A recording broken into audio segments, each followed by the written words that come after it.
ንገሪኝ። ኦኬሽ ማለቴ ፍቅረኛ አለኝ እና መወሰን ያቃተኝ ነገር ነበር። ፍቅረኛው ከየት መጣ? እስቲ ንገሪኝ። እንዴት ተዋወቃችሁ? ጦስ ዶሮ እንዴት ተነሳ? ማለት እኔ አሁን ያለው ሳውዲ አረቢያ ነው። ኢትዮጵያ እያለሁ ነበር የተዋወቅነው እና እኔ ጅማ ነው የምኖረው። እሱም በምን አጋጣሚ ተዋወቃችሁ? አጋጣሚ ነው። በስራ ምክንያት ሌላ ሀገር ሄጄ ነበረ። ከዛም በዛ ተዋወቅን እና እኔ በሰዓቱ እንደዚህ አይነት ነገር ውስጥ መግባት አልፈልግም ነበር። ማለት ወደ ስራ ብቻ ነበረ። ያው እንደ ቀልድ እየተወራ ምናምን ወደ ፍቅር ተገባ እና ሳልቆይ ወደ 6 ወር 7 ወር ሲሞላን እኔ ወደዚህ መጣሁ። ማለት እኔ እንደዚህ ሙሉ በሙሉ ራሴን ሰጥቼ ምናምን አይደለም። ኖርማሊ በቃ ከሆነ እንቀጥላለን ካልሆነ ይቀራል የሚል ውስጥ ነበር የገባሁት እና ተቀጠለ መጣ ምናምን ነገር። እኔም ለሱ በጣም ስሜት እየኖረኝ መጣ። ማለት በቃ እሱም ለእኔ ከሚያደርጋቸው ነገሮች አንጻር በቃ ማለት እንደሚያፈቅረኝ እንደሚወዳኝ ምናምን እያወቅኩ ስመጣ እኔም ለሱ ስሜት እየተሰማኝ መጣ። ምንም ነገር በጣም በጥሩ ሁኔታ ውስጥ ነው ያለ ነው አሁን ላይም ማለት ነው። እና ስለ እኔ አያውቅም ማለት ስለ እኔ ከዚህም በፊት ህይወት ነበረኝ። ህይወት ስለ ጓደኛ ነበረኝ ምናምን ነገር እና ልጅ ነበረኝ። አያውቅም እሱ አልነገርኩት ማለት እኔ በቃ እንሄዳለን የዚህን ያህል እንሄዳለን ብዬ አላሰብኩኝም። በዛ ምክንያት ብዙ ቻሌንጅ አሳልፌ ስለነበረ ለራሴ ቃል ገብቼ ነበር ለማንም ላለመናገር በቃ እንደዚህ አይነት ነገሮች ስገባ ማለት ነው። እና ወስኜ ወይ ወደ ትዳር ስገባ ነው ለዛ ሰው ማሳወቅ የምፈልገው የሚል ነው ለእኔ ነበረኝ ማለት ነው። ከዛም አሁን ግን በቃ በጣም እየፈራሁኝ መጣሁ። እኔም ለሱ እየተሰማኝ ሲመጣ እሱም ከሚያደርጋቸው ነገር አንጻር አሁን ላይ ብነግረው አላውቅም ብቻ ብነግረው ይርቀኛል የሚል ፍርሃት አለኝ። ማለት ትቶኝ ቢሄድ እሷ ምናምን ነገር ማለት በቃ በጣም ወድጄዋለሁ። እሱም ልክ እንደዛው እና ባልነግረው ደግሞ ነገ ላይ የሚፈጠሩትን ነገሮች ሳስብ ደግሞ በጣም በቃ ከራሴ ጋር በጣም ግብ ውስጥ ነው ያለሁት። ባልነግረው ራስ ወዳድ እንደሆንኩኝ ነው የሚሰማኝ። ሁሌም ቢሆን ራስ ወዳድ እንደሆንኩ ነው ራሴን የምቆጥረው።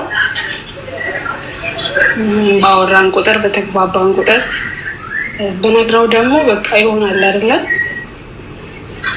ይህንን ነገር የምናቆም ያህል ነገር ይሰማኛል እና በጣም ተወዛግቤ ነው ያለሁት።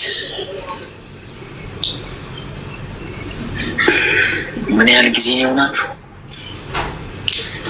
አሁን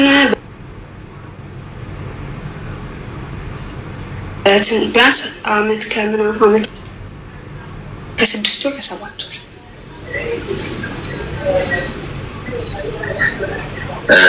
ልጅሽ ምን ያህል እድሜው ምን ያህል ነው ልጅሽ?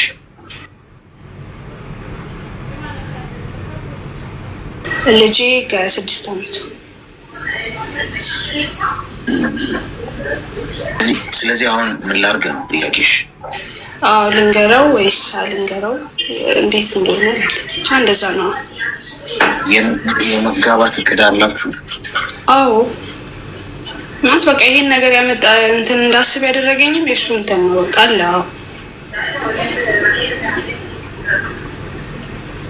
እሺ ኒውት አድርጊና አዳምጪ።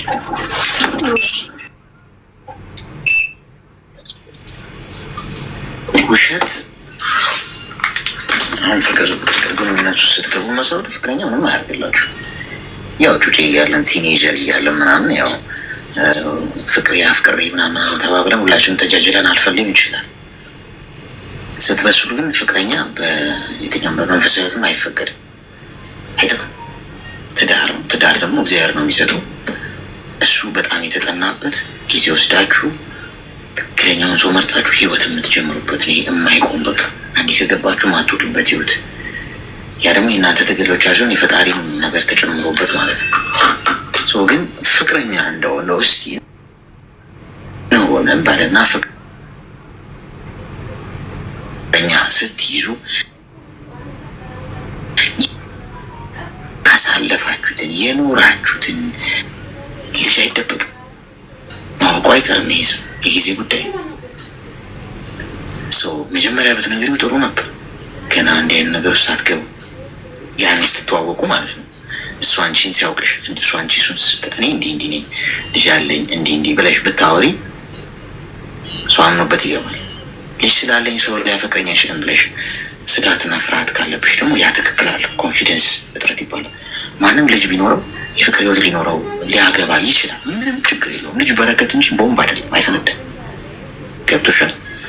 ሰው አብሬው ያፈቀርኩት ወይ የምተዋወቀው ሰው ልጅ ስላለኝ የሚሰማው ስሜት ካለ ወይ ጥሎኝ ይሄዳል። መንገዱን ጨርቅ ያርግለት። ከልጅሽ ይበልጣል።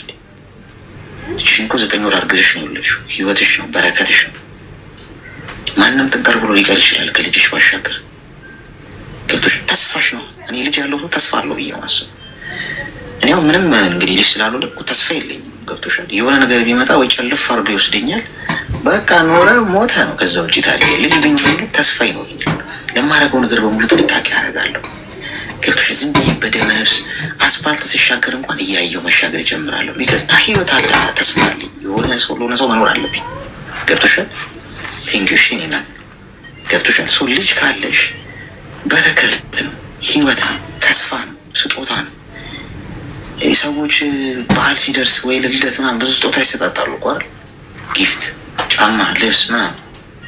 እግዚአብሔር ለፈጠረን ለእኛም በእጁ ለሰራን የሚሰጠን ትልቁ ስጦታ ዘር መተካት። በቃ ራስን አይነን በአይነ እንድታይ ማድረግ። ከዚህ በላይ ጊፍት የለም። እኔ ማምነው እንደዛ ነው። ለመሰልሽ እንዴት ጠንከር ያነገሩ እየነገርኩሽ ስጋትሽ ከልጅሽ ይልቅ እሱን ማጣት ላይ ሆኗል። ገብቶሽ? ብነግረው አጠዋለሁ እንዴ ልጅዋ እንዴ ልጅሽ እኮ ህይወት እኮ ነው። ምንም ልትደብቅ ያልች መናገር አለብሽ። እንደውም አለመጋባታችሁ ጥሩ ነው። አሁን እውነታውን ታውቂያለሽ። እውነቱን ተናግሮ የመሸበት ማደር ይባላል አይደል? ንገሪ እውነቱ። ገብቶሻል? ምንም የሚያስፈራ ይሄ ሰው አልገደልሽም እኮ በዚህ መጠን አትፍሪ። እውነቱን እኔ ልጅ አለኝ የምወደው ያው ሞቅ አድርገሽ ምሳሳለት እምኖርለት በቃ የኔ ደሜ ህይወቴ የሆነ ልጅ አለኝ ብለሽ ነው። ልጅ ስላለሽ አላገባሽም ካለ እንደውም በጊዜ ጥሩ ነው። አወቅሽ ማለት ነው የማይሆንሽ ሰው ተግባባል።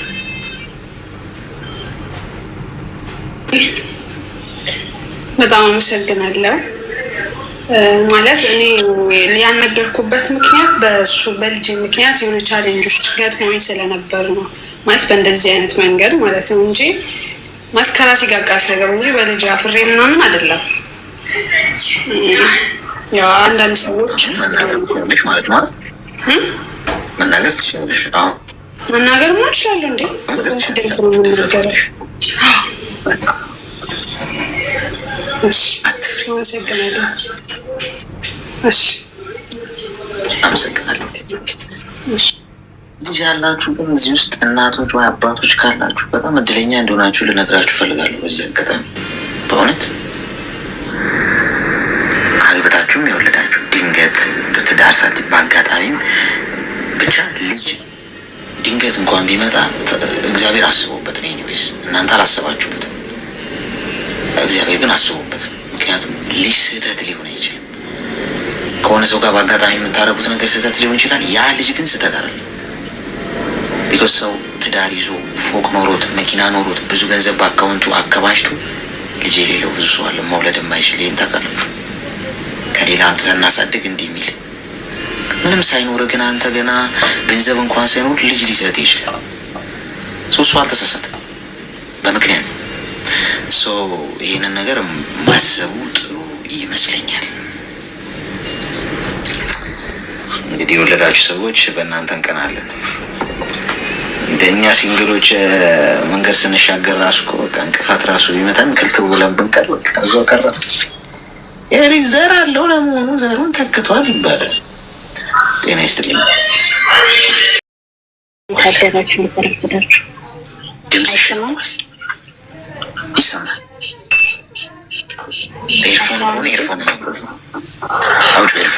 ኤርፎን አድርጌ ነው ኬሽ ተቆርጦ። እሺ አሁን ይሰማል። በጣም አሪፍ ነው። ምን እንታዘዝ? እኮሽ እኔ ያው መድኃኒት ፈልጌ ነበር፣ የዲፕሬሽን ማስለቀቂያ። ዝም ብሎ ከመሬት ተነስቶ ይደብረኛል ምናምን።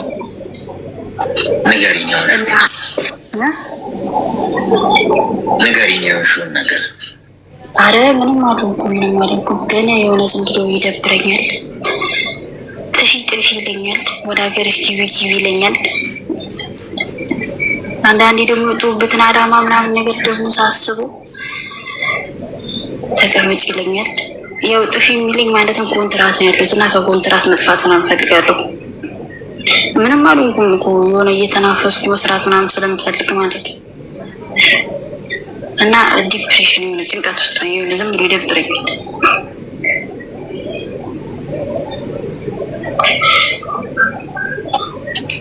ለምንድን ነው የሚደብርሽ? ምንድን ነው የሚሰማሽ? የሚደብርሽ ወጥቼ ስለማልናፈስ እና ይሆናል አይደል ስራ ስለበዛብኝ ለእኔ ራሱ አንዳንዴ ግራ ይገባኛል። ውጭ በር ነው ከምን ተነስቶ እንደነበረኝ ግን አላ በቃ ይሆናል። ከኮንትራት ቦታ ጠፍቼ ምናምን በቅጽ ሰዓት ፈልጋለሁ። ይህንን ወር መሰለኝ ይኖርልች አንድ ወሯ ነው ጠፍቼ ስራዎቹ ራሴን አጥፍቼ አይደለም ከኮንትራት ጠፍቼ እንደሌሎቹ ዋላ አይደለም ስራ ትፈልጋሉ እየተናፈስኩ ምናምን ስፈልግ ረፍት እየወጣሁ ምናምን እንደዛ ፈልጋለሁ። ሳስበው ደግሞ መያዝም አለ። እድልም ከሆነ ደግሞ እንደው ይበረግድልኛል አለ። ከበረገደ ደግሞ አሪፍ ሰርች እገባለሁ ማለት ነው። እሱንም አስባለሁ። በቃ ይሆናል ውጭ ብር ብያለሁ።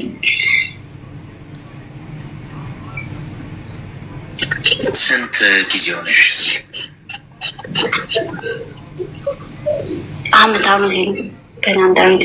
ምን ያህል ጊዜ ነው ስደት ከመጣሽ? ምን ያህል ጊዜ ሆነሽ?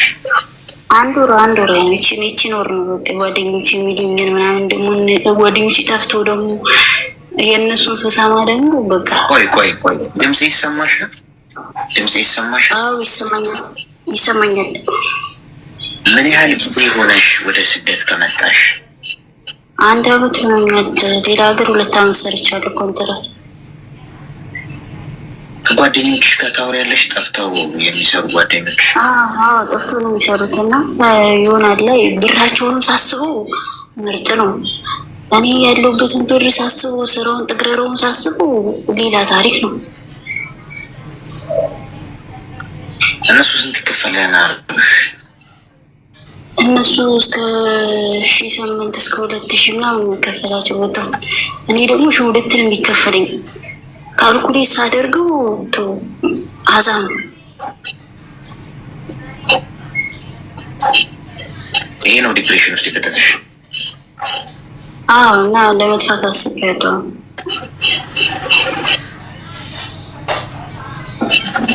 እድሜሽ ምን ያህል ነው?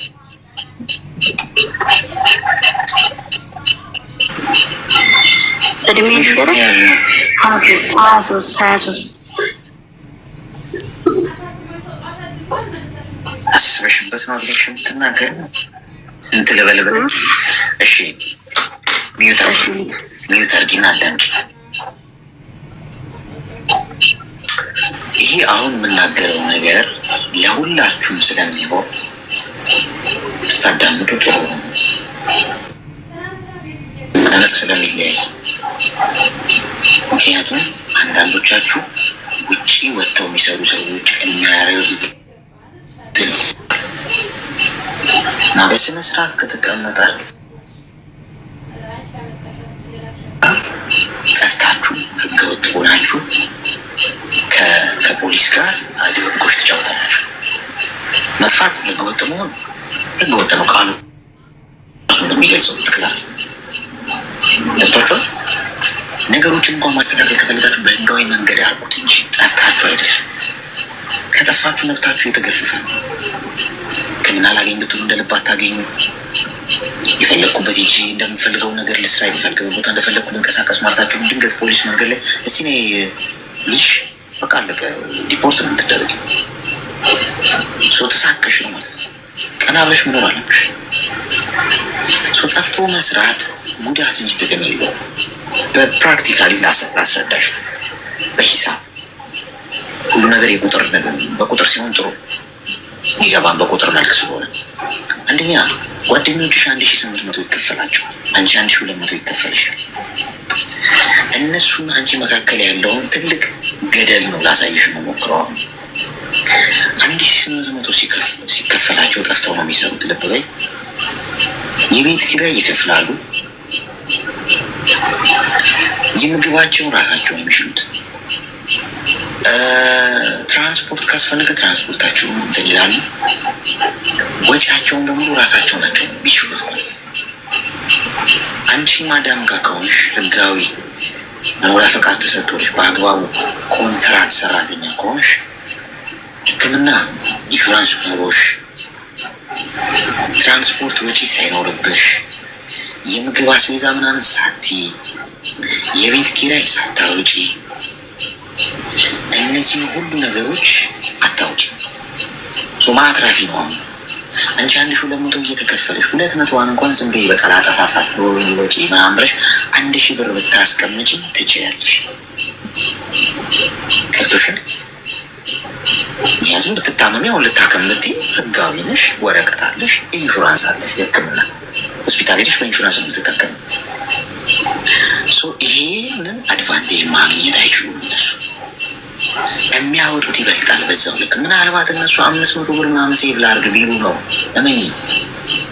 ውጭ ወጥቶ ልብስ ለብሶ ዘንጦ ፎቶ እየተነሳ ቪዲዮ እየቀረጸ ምናምን ሲል እኔ ሞትቼ እንደፈለኩ እየተናፈስኩ ልስራ። የለም የኔ እናት ጣጣው ነው የሚበዛው። ገብቶሻል? ማዳም ጋር አንቺ ተከብረሽ መብትሽ ተከብሮ ችግር ቢገጥመሽ ሄሎ ብለሽ 999 ደውለሽ ፖሊስ ጋር መብቴ ተገፏል ማለት የምትቺ ባለመብት ነሽ ህጋዊ እስከሆንሽ ድረስ። የጠፋሽ ሰዓት ግን ተቀጥረሽ እንኳን ብትሰሪ ደሞዝ አንሰጥሽ የሚሉሽ የት ነው የምትናገሪው? አንቺ ራሱ ህገወጥ ነሽ፣ ትያዣለሽ። ስለዚህ አስቡበት። ዲፕሬሽን ውስጥ ልትገቢበት አይደለም። ሶስተኛው ነጥብ የምነግርሽ እዚህ እየሰራሽ ትልቅ ህልም ይኖረሽ ዲፕሬሽን ውስጥ ላለመግባት። ገብቶሻል? አሁን አንቺ ጭንቀት ውስጥ እየገባሽ ያለሽው በቃ መተኛት፣ መነሳት፣ ስራ መስራት፣ ከዛ ይሄ አንድ አይነት ተሽከርክሪት ሆነ። ገብቶሻል? ፕላን ይኑርሽ እንጂ እኔ እናት ካርታ ይኑርሽ። ወዴት ነው የምትይዥው? የዛሬ 5 ዓመት ምንድን ነው ማሳካት የምትፈልጊው? ገቢሽ ምን ያህል መሆን ነው የምትፈልጊው? የዛሬ 5 ዓመት፣ የዛሬ 3 ዓመት ሊሆን ይችላል። ስንት ገቢ አካውንት ውስጥ እንዲኖር ትፈልጊያለሽ? ከዚህ ወጥተሽ ምን መስራት ትፈልጊያለሽ? ቢዝነስ ከሆነ ቢዝነስ፣ ንግድ ከሆነ ገብቶሻል? ሀገር ቤት ገብተሽ የሆነ ሱቅ መክፈል ከሆነ ያም ፕላን ነው። የሆነ ግን መድረሻ ግን ያስፈልገዋል። ሰው ቲኬት ቆርጦ በፕሌን ሲሳፈር እኮ መድረሻ እኮ ያለው አይደል? በባስም ሲሄድ እዚህ ቦታ ደርሳለሁ ብሎ ነው። እንዴት መድረሻ የሌለው ባስ ውስጥ እንገባለን? ወዴት እንደሚሄድ ማናውቀው ውስጥ እንደዛ እኮ ማለት ነው። ለዛ አይምሮሽ መድረሻ ግን ካለው ምን ይፈጠራል መስለሽ? ለዛ ነው የምትለፊው። ኤቭሪዴ እድገትሽን ትገመግሚዋለሽ ምናምን ትለፊያለሽ። ለዛ ትግል ነው፣ ያደክምሻል፣ እልህ ያስይዝሻል። ገብቶሻል? ይሄ በጣም ኢምፖርታንት ጉዳይ ነው። ቁጭ ብለሽ ከዛሬ ጀምሮ ወረቀትና እስክሪብቶ አውጪና አመኚ። ቃል ነው አይደል ስምሽ? ቃል የዛሬ 3 ዓመት ምን አይነት ሴት መሆን አለበት? እንጃ ፈቃድ አውጥቼ እዚህ ሀገር ላይ በራሴ ተቀጥሬ ሹፌሩን የመስራት ከሆነ እሱ ራሱ አንድ ካርታ ነው። ገብቶሻል? የሆነ ግን የምትደርሺበት ፖይንት መኖር አለበት። ያኔ ሰላም ትሆኛለሽ። ወጥተው ግን በሚሰሩት ሰዎች አትቅኝ ነኝ። አይነጉሽ ብዙ ነገር አለ። እኔ ልንገርሽ። ተግባባ?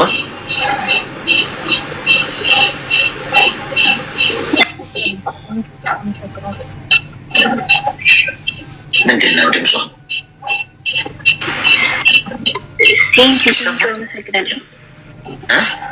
ኤርፎን። እሺ ቴንኪው፣ አመሰግናለሁ ለሀሳብክ። ኖቲፊኬሽን ከዛሬ ጀምሮ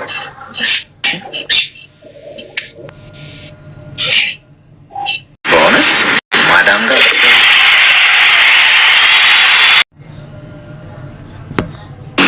የታርጌቱ ሲሞላ ማዳም ከምትሰሩ ልጆች በእውነት አርፋችሁ ሰው አትጥፉ። ችግር ቢገጥማችሁ እንኳን ችግራችሁን በህጋዊ መንገድ ፍቱት። እመኑ። ወጥቼ ብዙ ገንዘብ ይከፈለኛል ብላችሁ አጉራጉል ተስፋ አትሰንቁ። ስትወጡ ወጪያችሁን በዛው ልክ እንደውም ሊበዝ ይችላል ወጪያችሁ ከምታገኙት ሰው ወጣችሁም ስራ ላታገኙ ትችላላችሁ። ብዙ ቻሌንጅ አለ። ህጋዊም ከሆናችሁ ሀገሬ ሄጄ ልምጣ እንኳን ብትሉ ትችላላችሁ። ኤኒታይም ይህንን ነው የምላችሁ። ጥሩ ቆይታ ነበረን። ወገን ታት ኑ የወንድማችሁ ነኝ፣ ያዳምጣችኋለሁ። መወደድ ቋንቋ ነው፣ ምንም ችግር የለውም። ችግር ፈቺ ፈጣሪ ነው፣ እኔ አይደለሁም። ግን መድረኩን ግን መፍጠር እንችላለን። እግዚአብሔር እንዲሰራ የሆነ ፕላትፎርም ብናመቻቸው እሱ ምክንያት አድርጎ መርዳት የሚፈልጋቸውን ሰዎች ሊረዳበት ይችላል። ሰው እንደዛ እሺ የምናደርገው ኮይን ግማት ተወስዶ በሰላም ሁሉም ኮይን ሲወሰድ ሳጥኑ ይጠፋል። ስላልተወሰደ ነው ሳጥኑ ያልጠፋው። አሁን ጠፋ። ውሰዱ ብዬ ልመና አንጉድ ነው። ሜምበሩ ነው ከላይ ከስሜ ጎን ያለውን በቅርጽ ምልክት እየነካችሁ እንቀጥላለን። ባሻገር ያው ማንኛውም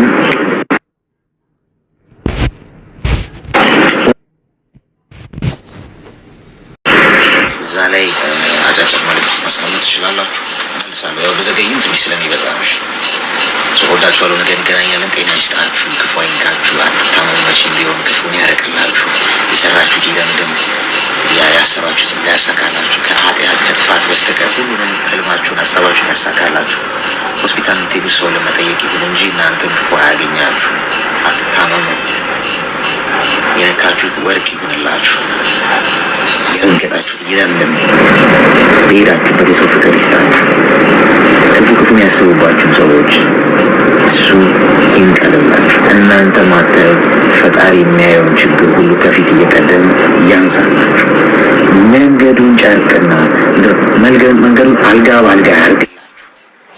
ህይወታችሁ ውስጥ ክፉ ነገር አያሳያችሁ፣ አይጠባችሁ። እየመሸ ያለበት ሀገር ምትኖሩ ደህና ሩ፣ እየነጋ ያለበት ሀገር ያላችሁ ደግሞ መልካም